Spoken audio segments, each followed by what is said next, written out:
Hello, guys. So, this is the lecture two, and here we'll be talking about the stock markets. Now, I want to ask you this question: how do you raise money? How do you raise money? So, if you have a business, the common ways you raise money is from the family or sometimes friends or investors that you know personally, or you also use the bank. Now, how do you raise money? Which of these options do you use to raise money for your business? Now, if you choose from your friends and family, that's cool.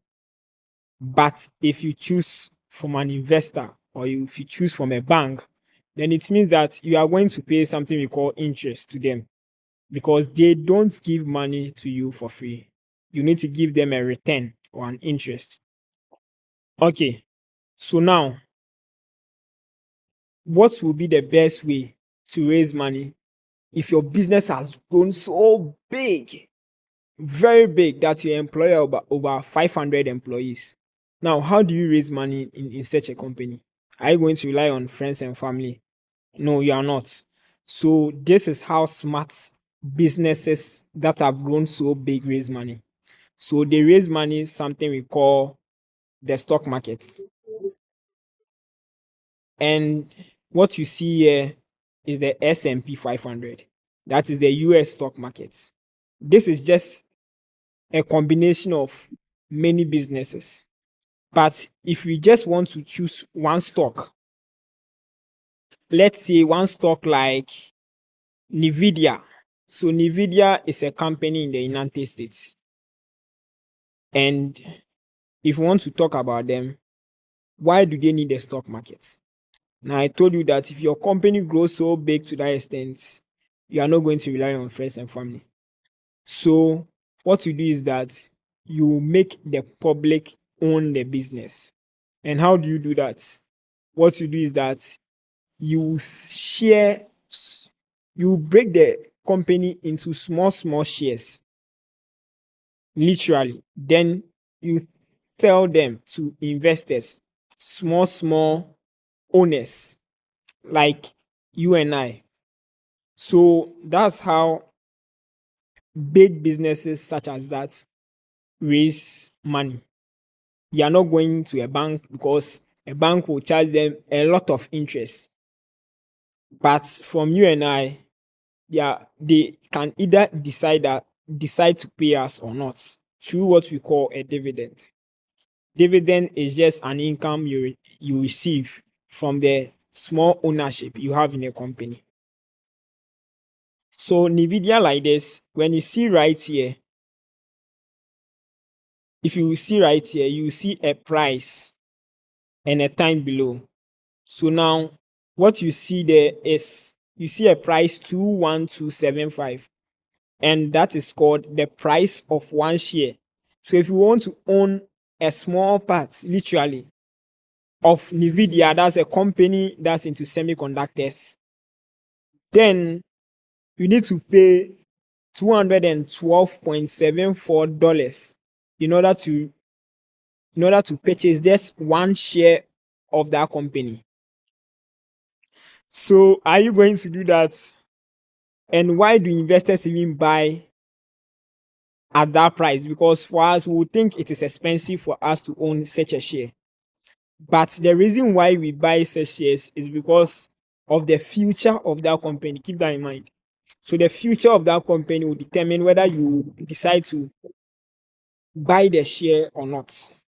Now, the share or the companies that are listed on the stock markets are the central parts of the global financial system. If it collapses or no one decides to invest money in them for them to grow, then it means the global financial system has actually broken because they employ a lot of companies. They employ a lot of individuals, and through that, when they fail, it means a lot of individuals to fail. So that's what it means. So now, why am I talking about the S&P 500 then. So now the S&P 500 is a combination.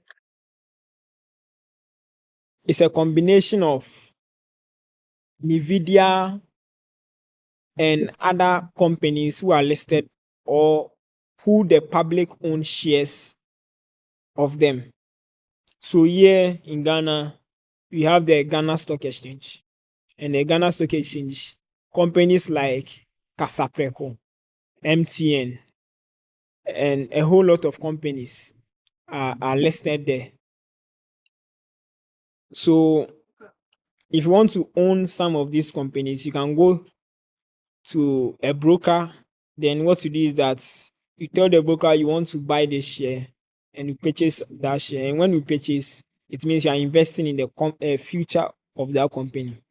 So it means that in future, if the company makes so much money, it means you get two incomes, and that's the capital gain income and also the dividend income.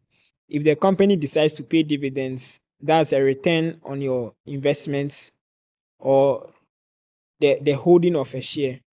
Then it means you earn a dividend. And what you also gain is the capital gain. You also gain the capital gain. And the capital gain is the increase in price. So if you bought a share of MTN for 7 cedis and now it is 10 cedis, then it means you have gotten 3 cedis increase in each share you hold. So that's what it means. So yes, so we need the S&P 500 because it tells us how strong the economy is. We need it in order to be able to understand other financial markets like the forex markets that we talked about in our episode 1. So yes, so let me tell you one thing about the stock markets. So the stock markets, well, I said they employ a lot of employees. They have a lot of employees and individuals. So if they fail, it means all these individuals to fail. When they fail, it means the economy also fails. So we need the stock market and we need to understand it. So analysis on the stock market is very much important. And if you can analyze the stock market very well, then you can also predict the future of currencies and other financial markets. So yes, that's the end of this lecture about stock markets. I hope you took something for yourself. See you on the next episode. Thank you.